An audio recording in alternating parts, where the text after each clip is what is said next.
வணக்கம் செல்லுங்களா. இப்போ பாருங்கள் அம்மா, இது பாருங்கள், ஒரு கிளாஸ் மாப்பிள்ளை சம்பா அரிசி, இது வந்து முழு உளுந்து, தோல் நீக்காத முழு உளுந்து அது போட்டுக்கினேன். ஒரு ஸ்பூன் வெந்தயம். இதை நம்ம ஒரு 6 மணி நேரம் ஊற வச்சிடுவோம். நல்லா ஊற வச்சு கழுவி 4-5 வாட்டி நல்லா கழுவி ஊற வச்சுட்டு தோசை, நான் தோசை சுடும்போது அம்மா காட்டுறேன். இப்போது அந்த அரிசியை நம்ம ஊற வச்சிடலாம்.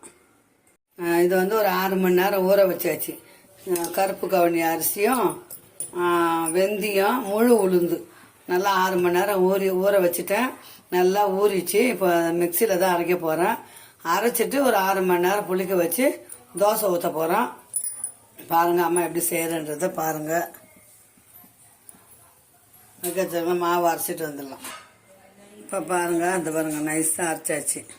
இதை அப்படியே வயிச்சு வச்சிட்டோம்னா ஒரு 6 மணி நேரம் அப்படியே பொறுத்து நம்ம தோசை மாவு பக்குவத்துக்கு கரைச்சிட்டு தோசை ஊற்ற வேண்டியது தான்.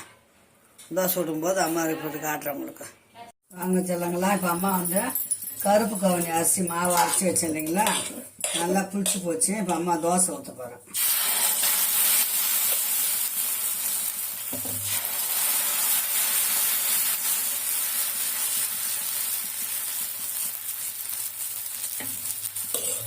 நல்லெண்ணெய் போட்டால் நல்லது. தோசைக்கெலாம் எப்போ நல்லெண்ணெய் தான் போடுவேன் நான். இதுக்கு வந்து கருவேப்பிலை சட்னி அரைச்சிக்கோங்க, ரொம்ப டேஸ்ட்டாக இருக்கும். கருவேப்பிலை சட்னி வச்சு சாப்பிட்டோம்னா ஹெல்த்துக்கு நல்லது. இதுவும் ஆரோக்கியமான தோசை.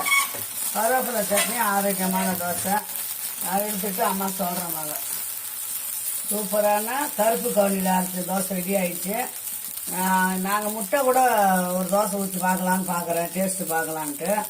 அது மாதிரி செஞ்சு சாப்பிடுங்க. ஆரோக்கியமான உணவு செல்ல பிள்ளைங்களா. இன்றைக்கி மார்னிங் டிஃபன் அம்மா வீட்டில் கருப்பு கவுனி அரிசியில் தோசை. வாங்க சூடாக சாப்பிடலாம்.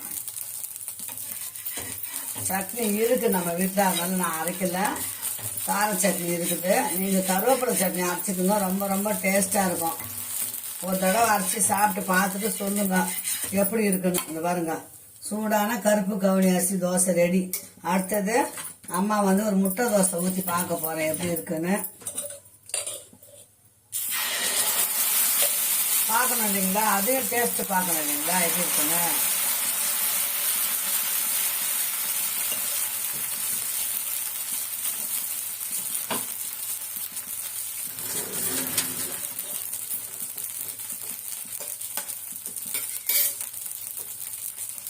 பிள்ளைங்களுக்கு ஆரோக்கியமாக இருக்கும். முட்டை தோசையும் ஊற்றி கொடுத்துடலாம் குழந்தைங்களுக்கு. நல்லா ஹெல்த்து தானே.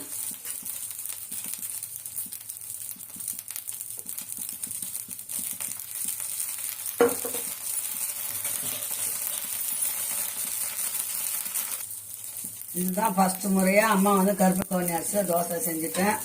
வாங்க சூடாக சாப்பிடலாம். அம்மா வீட்டில் சூப்பராக ரெடி ஆயிடுச்சு.